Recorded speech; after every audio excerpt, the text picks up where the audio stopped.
UG முடிச்சிட்டு பிஜில MBA படிக்கணும்னு நினைக்கிறீங்களா? அப்ப இந்த வீடியோ உங்களுக்காக தான். ரீசெண்டா என்னோட யூடியூப் கமெண்ட் செக்ஷன்லயா இருக்கட்டும், இன்ஸ்டாகிராம் டிஎம்லயா இருக்கட்டும், ரிப்பீட்டடா வர ஒரே क्वेश्चन, எம்பிஏ படிக்கலாமா வேணாமா, வர்த்தா இல்லையா, என்னோட பர்சனல் எக்ஸ்பீரியன்ஸ் ஷேர் பண்ண சொல்லி கேட்டிருக்கீங்க. சோ நிறைய பேருக்கு நான் ரிப்ளை பண்ணிருக்கேன். ஆனா நிறைய மெசேஜஸ் வர்றதுனால பர்சனலா எனக்கு வந்து சொல்ல முடியல. சோ இந்த வீடியோல எம்பிஏ படிக்கலாமா வேணாமா, வர்த்தா இல்லையா, இந்த மாதிரி எல்லாமே வந்து கிளியராவும் கிளாரிட்டியாவும் ஆனஸ்டாவும் நான் உங்களுக்கு ஷேர் பண்றேன்.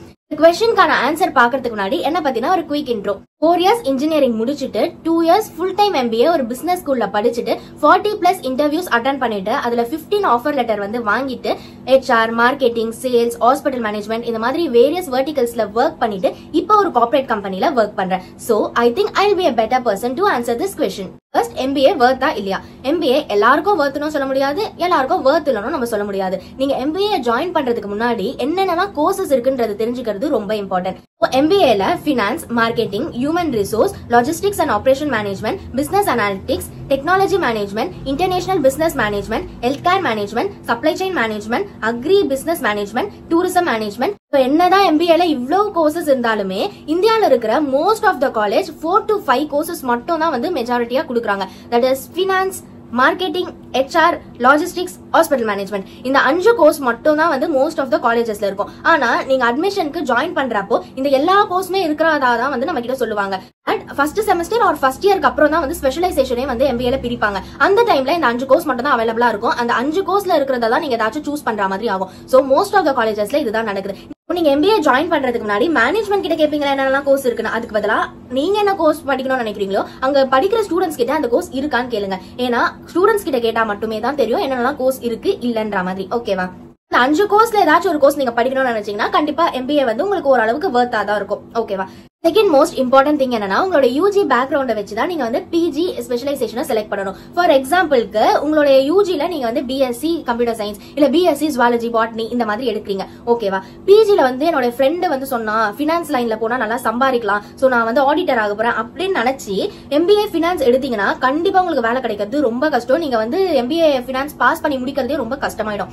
ஏன்னா நீங்க 11th, 12th, காலேஜ் எல்லாமே சயின்ஸ் ரிலேட்டடா படிச்சுட்டு வந்து நீங்க டைரக்டா வந்து எம்பிஏ பினான்ஸ் தான் நான் படிப்பீங்கன்னா கண்டிப்பா உங்களுக்கு பேசிக்கான ஒரு கோல்டன் ரூல் கூட தெரியாது. அது இல்லாம உங்களுக்கு லெட்ஜர்னா என்னன்னு தெரியாது, அந்த அக்கௌண்ட்ஸ் நோட்ல எந்த சைடு எதை எழுதணும் தெரியாது. சோ ஸ்டார்டிங் ஃப்ரம் பேசிக்ல இருந்து நீங்க 11th ஸ்டாண்டர்ட்ல படிச்சீங்களா, அந்த 11th ஸ்டாண்டர்ட்ல வந்து ஒரு பினான்ஸ் ஸ்டூடெண்ட் படிக்கிறதுல இருந்து நம்ம எல்லாமே ஃபர்ஸ்ட்ல இருந்து படிச்சு அதுக்கப்புறம் வந்து இந்த அட்வான்ஸ்டான எம்பிஏ சப்ஜெக்ட் எல்லாம் படிச்சு அதெல்லாம் வந்து பாஸ் பண்றது சீரியஸா பிராக்டிகலா ரொம்ப கஷ்டம். ஏன்னா என் கூட படிச்ச நிறைய பேரை நான் பாத்திருக்கேன். நானே வந்து எப்படின்னா இன்ஜினியரிங் பேக்ரவுண்ட், ஸ்கூல்ல எல்லாம் வந்து சயின்ஸ் பேக்ரவுண்ட். எனக்கு வந்து எம்பிஏ நான் மார்க்கெட்டிங் அண்ட் HR தான் எடுத்தேன். ஆனா ஒரு சப்ஜெக்ட் கம்பல்சரி அக்கௌண்ட்ஸ் வந்து வரும். அந்த ஒரு சப்ஜெக்ட் நான் படிக்கிறதுக்குள்ள நான் பட்ட பாடு இருக்கே. லெட்ஜர்னா என்னன்னு தெரியல, செக் புக்ல எந்த சைடு எழுதணும் தெரியல, ஒரு பேசிக்கான கோல்டன் ரூல் எனக்கு தெரியல. இதெல்லாம் கஷ்டப்பட்டு படிச்சு என்னுடைய ஃபினான்ஸ் ஸ்டூடெண்ட்ஸ் கிட்ட எல்லாம் வந்து கெஞ்சி கூத்தாடி எப்படியோ படிச்சு நான் அந்த சப்ஜெக்ட் வந்து பாஸ் ஆனேன். சோ இந்த மாதிரி கஷ்டம் வந்து ரொம்ப அதிகமா இருக்கு. இந்த மாதிரி சம்பந்தமே இல்லாம எடுக்கிற மாதிரி. சோ நீங்க வந்து பிகாம் படிச்சிருக்கீங்களா, எம்பிஏ பினான்ஸ் எடுக்கிறது ஒரு பெட்டர் சாய்ஸ். ஆனா இந்த மாதிரி சம்பந்தமே இல்லாம எடுக்கிறது வந்து I think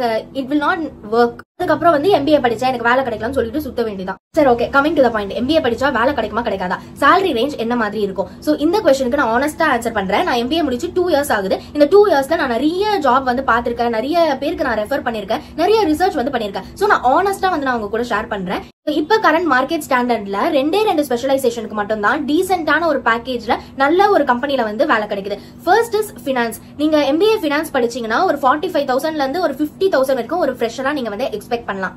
second is marketing and sales. ஒரு 45,000, 50,000, ஈவன் 60,000 வரைக்கும் ஒரு சேல்ஸ் ஜாப்ல வந்து நீங்க எக்ஸ்பெக்ட் பண்ணலாம். இந்த 2 ஜாபை தவிர வேற எல்லா ஸ்பெஷலைசேஷனுமே வந்து ஆவரேஜான, பிலோ ஆவரேஜான salary தான் வந்து ஒரு எம்பிஏ ஃப்ரெஷருக்கு கொடுக்குறாங்க. ஃபார் எக்ஸாம்பிள் ஹாஸ்பிட்டல் மேனேஜ்மெண்ட் எடுத்துக்கிட்டீங்கன்னா 18,000ல இருந்து 25,000 தான் ஒரு ஆவரேஜ் எம்பிஏ ஃப்ரெஷருக்கு கொடுக்குறாங்க. Logistics and supply chain management எடுத்துக்கிட்டீங்கன்னா உங்களுக்கு கோர் ஜாப்குள்ள போறதே வந்து ரொம்ப கஷ்டம். ரொம்ப கம்மியான வேகன்சி மட்டும் தான் லாஜிஸ்டிக்ஸ்க்கு இருக்கு. ஒரு 15,000ல இருந்து ஒரு 28,000 நீங்க வந்து சிடிசி எக்ஸ்பெக்ட் பண்ணலாம் ஃபார் அ லாஜிஸ்டிக் ஃப்ரெஷர்.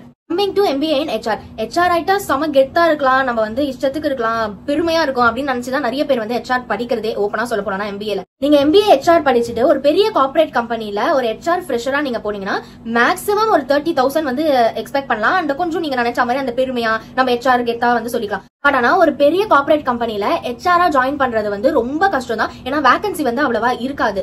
எப்படா 1-2 வேகன்சி மட்டும் தான் வந்து கொடுப்பாங்க.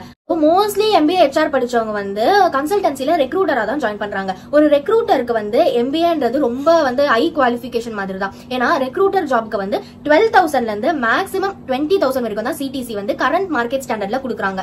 Most of the HR jobs recruitment, onboarding, training, appraisal, payroll இந்த மாதிரி எந்த ஒரு ஃபங்க்ஷனும் வந்து ரெக்ரூட்டரா பண்ண மாட்டோம். ஜஸ்ட் கேண்டிடேட்க்கு கால் பண்ணி இன்டர்வியூ வந்து ஷெட்யூல் பண்ணுவோம். இது வந்து ஒரு கால் சென்டர் ஜாப் மாதிரி தான் இருக்கு. இந்தியால இருக்கிற most of the colleges offer பண்றது இந்த 5 கோர்சஸ். இந்த 5 கோர்சஸ்ல 2 ஸ்பெஷலைசேஷனுக்கு மட்டும் தான் வந்து ஸ்கோப் கொஞ்சம் அதிகமா இருக்கு. நீங்க வந்து ஃபினான்ஸ் பேக்ரவுண்ட்ல இருந்து நீங்க MBA படிச்சாதான் கண்டிப்பா அது உங்களுக்கு வர்த்தா இருக்கும். அதே மாதிரி மார்க்கெட்டிங் அண்ட் சேல்ஸ்க்கு நீங்க வந்து உங்களை நல்லா வந்து புஷ் பண்ணி நீங்க ஒர்க் பண்ணா மட்டும் தான் உங்களால இந்த டார்கெட்லாம் அச்சீவ் பண்ணி நல்லாவே ஏர்ன் பண்ண முடியும். சோ இதுதான் வந்து மார்க்கெட்ல இப்போதைக்கு நடந்துட்டு இருக்கு. இதை வச்சு நீங்களே டிசைட் பண்ணுங்க உங்களுக்கு MBA வர்த்தா இல்லையான்னு. ஓகே, இப்ப யாரெல்லாம் MBA படிக்க கூடாதுன்னு சொல்லவா? நீங்க வந்து டெக் ரிலேட்டடா வந்து இன்ஜினியரிங் அந்த மாதிரிலாம் படிச்சுட்டு உங்களுடைய கெரியரை வந்து டெக் ரிலேட்டடா எடுத்துட்டு போறோம்னு நினைச்சீங்கன்னா நீங்க வந்து MBA படிக்காதீங்க. MBA முடிச்சுட்டு மேனேஜர் பொசிஷனா தான் நான் போய் என்னோட கெரியரை ஸ்டார்ட் பண்ணுவேன்னு நினைச்சீங்கன்னா நீங்க வந்து MBA படிக்காதீங்க. MBA முடிச்சதுக்கு அப்புறம் வந்து ஒரு ஹை பேக்கேஜ் 1 லட்சம் 1.5 லட்சம் தான் மாசம் வாங்குவேன்னு நினைச்சீங்கன்னா நீங்க வந்து MBA படிக்காதீங்க. ஏன்னா எல்லா MBA ஃப்ரெஷருக்கும் ஸ்டார்டிங் salary 30,000 35,000 தான். இதெல்லாம் வச்சு நீங்களே டிசைட் பண்ணிக்கோங்க MBA படிக்கணுமா வேண்டாமா. என்னுடைய பர்சனல் எக்ஸ்பீரியன்ஸ் சொல்றேன். நான் இன்ஜினியரிங் பிளஸ் MBA, இன்னொன்னு பொண்ணு வெறும் இன்ஜினியரிங். 2 பேருமே ஒரே ஜாப்க்கு தான் அப்ளை பண்றோம், ஒரே ரோலுக்கு அப்ளை பண்றோம், ஒன்னா இன்டர்வியூ அட்டெண்ட் பண்றோம், ஒன்னா செலக்ட் ஆகுறோம். 2 பேருக்குமே என்ன பேக்கேஜ் டிஃபரன்ஸ் இருக்கும்னு நினைக்கிறீங்க? வெறும் இன்ஜினியரிங் மட்டும் முடிச்ச இந்த பொண்ணை விட இன்ஜினியரிங் பிளஸ் MBA முடிச்ச எனக்கு ஜஸ்ட் 15,000 தான் CTCல இன்க்ரீஸ் ஆகிருக்கு. மோஸ்ட்லி இந்த மாதிரி தான் கம்பெனிஸ் வந்து டிஃபரன்ஷியேட் பண்றாங்க ஒரு MBA கேண்டிடேட். ஓகே, MBA படிக்க கூடாதுன்ற மாதிரியே சொல்றியே, பட் ஆனா MBA நான் எப்படியோ படிச்சுட்டேன், எப்படியோ நான் ஜாயின் பண்ணிட்டேன், எனக்கு ஏதாச்சும் சொல்லுன்ற மாதிரி கேக்குறீங்களா? ஓகே, சோ நீங்க வந்து MBA முடிக்கிறப்பயே உங்களுக்கு பயங்கர கிளாரிட்டி இருக்கும், நிறைய வந்து நீங்க கத்துக்கலாம். சோ இதெல்லாம் வச்சு நீங்க ஈஸியா வந்து ஒரு பிசினஸ் வந்து ஸ்டார்ட் பண்ணி அந்த பிசினஸ் சூப்பராவே மேனேஜ் பண்ணலாம். ஏன்னா MBA நீங்க படிக்கிறப்ப அதுக்கான ஸ்கில்ஸ் எல்லாமே உங்களுக்கு வந்து டெவலப் ஆகும். சோ எனக்குமே அந்த மாதிரி தான். நான் வெறும் இன்ஜினியரிங் முடிச்சுட்டு எதுவுமே தெரியாம தான் இருந்தேன். லைஃப் பத்தியோ இல்ல வந்து மார்க்கெட் பத்தியோ பிசினஸ் பத்தியோ. MBA முடிச்சதுக்கு அப்புறம் தான் வந்து எனக்கு எல்லா ஒரு நாலேஜும் வந்துச்சு. பினான்ஸா இருக்கட்டும், மார்க்கெட்டிங்கா இருக்கட்டும், சேல்ஸா இருக்கட்டும், HR இருக்கட்டும், இந்த மாதிரி எல்லா வெர்டிகல்ஸ்லயும் வந்து உங்களுடைய நாலேஜ் வந்து கெயின் ஆகும். சோ அதுக்காக நீங்க MBA படிக்கலாம். அதே மாதிரி நீங்க வந்து ஒரு சேல்ஸ் ஆர் மார்க்கெட்டிங் ஜாப்ல வந்து ஜாயின் பண்ணணும்னு நினைச்சீங்கன்னா நீங்க MBA படிச்சுட்டு அந்த ஜாப்ல நீங்க போய் ஜாயின் பண்ணீங்கன்னா பெர்ஃபார்மன்ஸ் சூப்பரா பண்ணுவீங்க. அது மட்டும் இல்லாம உங்களுக்கு சேலரியும் அதிகமாகும், இன்கிரிமெண்ட், ஹைக்கு இந்த மாதிரி சூப்பராவே நீங்க கெரியர்ல க்ரோ ஆகலாம். அதுக்கான நாலேஜ் வந்து கண்டிப்பா வந்து MBA கொடுக்கும்.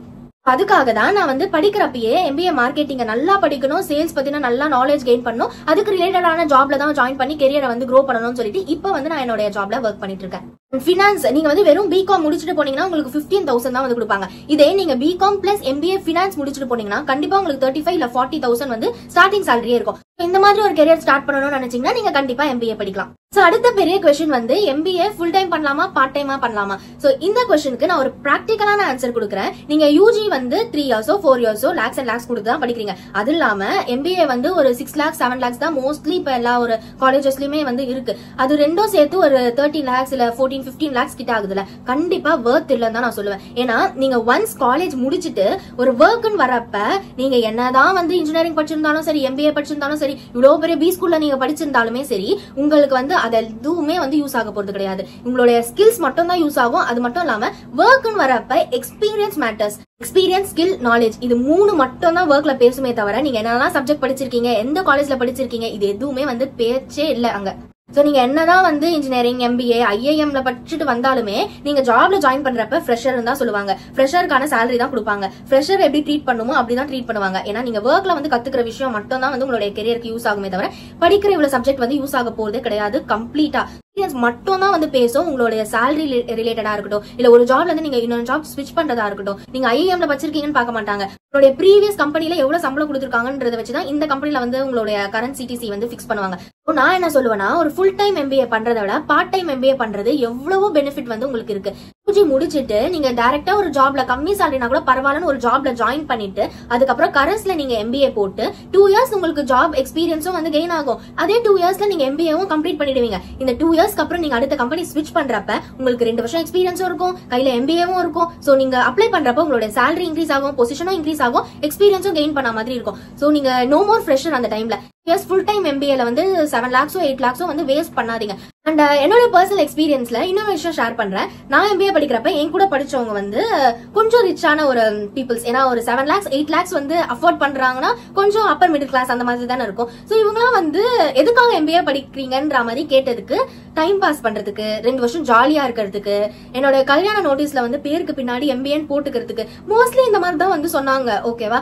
இந்த மாதிரியான ஒரு மைண்ட் செட்ல இருக்கீங்க, உங்க வீட்ல நிறைய காசு இருக்கு, உங்களுக்கு லைஃப் என்ஜாய் பண்ணணும்னு தோணுது, காலேஜ்ல ஜாலியா இருக்கணும்னு தோணுது, அது இல்லாம உங்க கல்யாண நோட்டீஸ்ல பேருக்கு பின்னாடி MBA போட்டுக்க தோணுது, அப்படிலாம் நினைச்சீங்கன்னா நீங்க தாராளமா ஃபுல் டைம் MBA வந்து பண்ணலாம். ஆனா இப்ப ஒரு சிலர்லாம் வந்து நானே வந்து கண்கூட்டி பாத்துருக்கேன், பேருக்கு பின்னாடி கல்யாண நோட்டீஸ்ல எல்லாம் வந்து MBA படிக்காமயே வந்து சும்மாவே வந்து போட்டுக்கிறாங்க. என்ன டிகிரி சர்டிபிகேட் வாங்கி பார்க்க போறாங்கன்ற மாதிரி சும்மாவே போட்டுக்கிறாங்க.